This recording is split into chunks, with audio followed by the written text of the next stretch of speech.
দুতলায় তাকে গলায় ফাঁস দিয়ে তার পরনের পায়জামা খুলে তাকে গলায় ফাঁস দিয়ে রেখে চলে যায়। ইতিমধ্যে 2 দিন চলছে, আজকে 3 দিন 72 ঘন্টা হতে চললো, প্রশাসন থেকে কোন নির্দিষ্ট কোন আসামি ধরতে পারে নাই।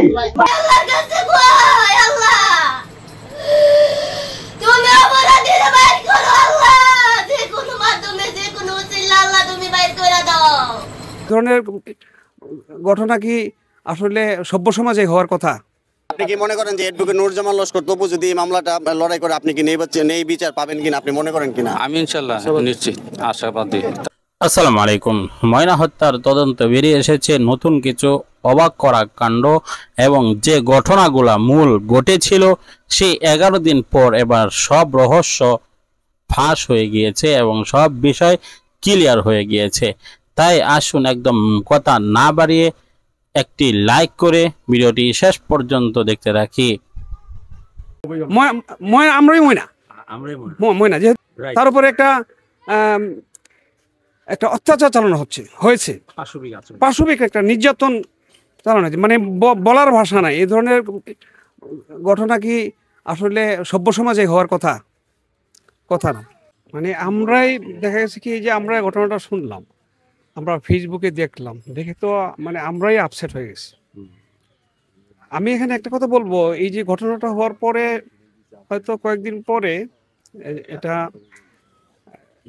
এই যে শিশুটির মাকে নিয়ে যে একটা অপপ্রচার চালানো হচ্ছে, তো আমার কথা হলো যারা মাকে নিয়ে, মা তো এমনি তার সন্তান হারা ব্যথায় ব্যতীত।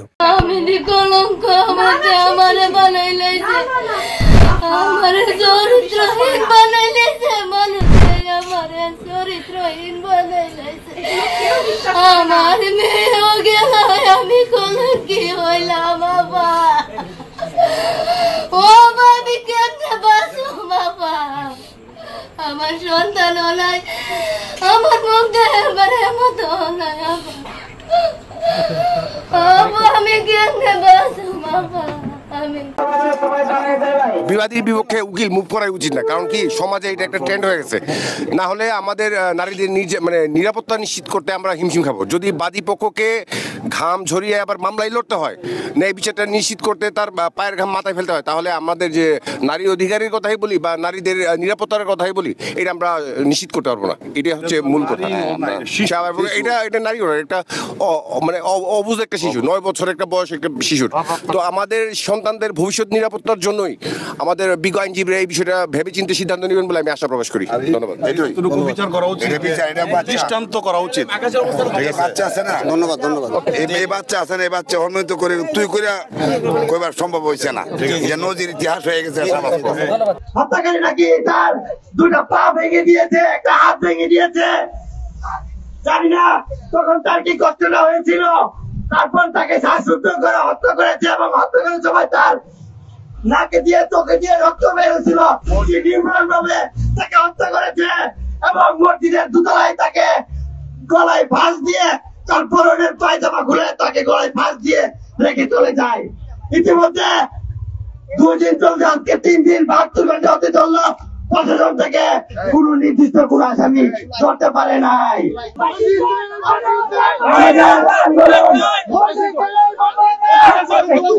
আমাদের আন্দোলন কতদিন পর্যন্ত চলবে, যতদিন পর্যন্ত ময়না হত্যার বিচার হবে, আমাদের প্রতিবাদ চালিয়ে যেতে হবে।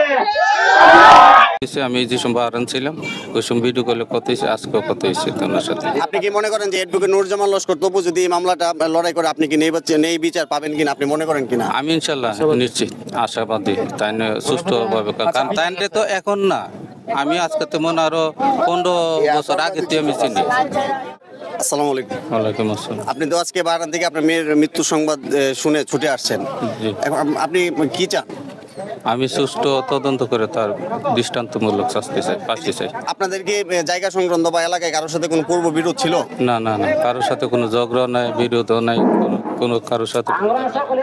আপনি তো দীর্ঘ অনেক বছর যাবত প্রবাসে ছিলেন, এই গত ধরেন এর আগে আপনার ফ্যামিলি থেকে কি যে কোনো ধরনের কোনো সংবাদ যে এলাকায় কেউ উত্তপ্ত করে বা কোনো ঘটনা আপনি কি এরকম কিছু? না না না না, কেউ কোনো দিন উত্তপ্ত করেনি আমার কোনো বাচ্চারা, কোনো দিন আমাদের ফোনও গেছে না, কোনো আডিপাড়া কোনো লোক আমার ফোনে।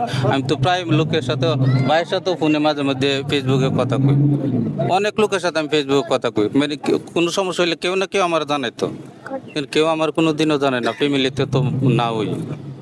আচ্ছা, এই বিষয়টাতে সরকার এবং প্রশাসনের কাছে আপনার যদি কোনো কিছু বলার থাকে আপনি বলতে পারেন।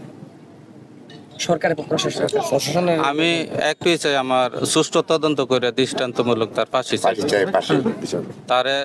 তার প্রকাশে আনতে হবে আগে, আইনা তার ফাঁসি দিতে হবে, তাই মনে। আর আমি ধন্যবাদ জানাই প্রশাসনকে যে আমার জন্য অতটুকু করছে, আর আমার এই এলাকাবাসীর সাথে কাছে আমি অনেক ধন্যবাদ জানাই যে তারা অনেক শ্রম দিতেছে এবং অপারেশন করতে। আর সবচেয়ে বড় করতেছে আমার ভাই এলিম ভাই, আমার ছোট। আচ্ছা, ইতিমধ্যে সরাইল উপজেলা বিএনপির সাধারণ সম্পাদক এবং ব্রাহ্মণবাড়িয়া জেলা জজ কোর্টের যে বিজ্ঞ আইনজীবী অ্যাডভোকেট নুরুজ্জামান লস্কর তপু উনি ঘোষণা দিয়েছে যে আপনার মেয়ের যে যত আইনি ধরনের যত সহায়তা লাগে উনি বিনামূল্যে দিবে। এই বিষয়টি কি আপনি অবগত আছেন? জি, আমার সাথে কথা হয়েছে, আমার সাথে আপনি কি মনে করেন ফোনে কথা হয়েছে? আমি যে সময় বারান ছিলাম ওই সময় ভিডিও কলে কথা হয়েছে, আজকেও কথা হয়েছে ওনার সাথে। আপনি কি মনে করেন যে অ্যাডভোকেট নুরুজ্জামান লস্কর তপু যদি এই মামলাটা লড়াই করে আপনি কি নেই বিচার পাবেন কিনা আপনি মনে করেন কিনা? আমি ইনশাল্লাহ নিশ্চিত আশাবাদী, তাই সুষ্ঠুভাবে, কারণ তাই তো এখন না, আমি আজকে তো মনে আরো 15 বছর আগে আমি চিনি, আরো আগে চিনি, সে পারবে। আপনাকে ওখানে কিছু বিএনপি নেতা কর্মীরা বলেছে যে আপনার মেয়ের বিপরীতে কোনো উকিল বা অ্যাডভোকেট লড়বে না, এই বিষয়টাকে আপনি কিভাবে দেখছেন, বা এই বিষয়ে যদি কিছু বলার থাকে রাজনৈতিকভাবে? দেখো, আসলে আমি বিষয়টা একটু বলে বলি, আমাদের দেশের বিষয়টা হওয়া উচিত এরকম, ধর্ষণ সংক্রান্ত যে কোনো বিষয় হইলে, নারী নির্যাতন হইলে তার বিবাদীর বিপক্ষে উকিল মুভ করাই উচিত না। কারণ কি সমাজে এটা একটা ট্রেন্ড হয়ে গেছে, না হলে আমাদের নারীদের নিরাপত্তা নিশ্চিত করতে আমরা হিমশিম খাবো যদি বাদী পক্ষকে ঘাম ঝরিয়ে আবার মামলায় লড়তে হয়। প্রিয় দর্শক, সম্পূর্ণ ভিডিওটি দেখলেন, বুঝতে পেরেছেন ভিডিওটি গুরুত্বপূর্ণ। ময়না হত্যার সাথে কিন্তু রীতিমতো জড়িত তার আত্মীয় স্বজনেরই আশেপাশের লোকেরাই, হয়তোবা তার কোনো একটি কথা কাজে বেজাল হয়েছে অথবা কারো সাথে কোনো দ্বন্দ্ব ছিল, সেই দ্বন্দ্বর জেরে এমনটি হচ্ছে।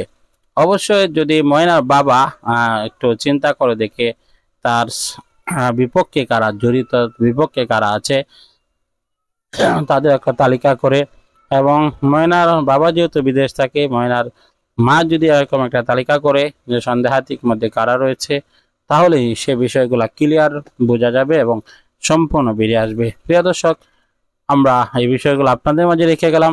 আজকের মতো বিদায় নিচ্ছি, দেখা হবে অন্য কোনো ভিডিওতে। ভালো থাকুন, সুস্থ থাকুন। আসসালামু আলাইকুম রহমতুল্লাহ।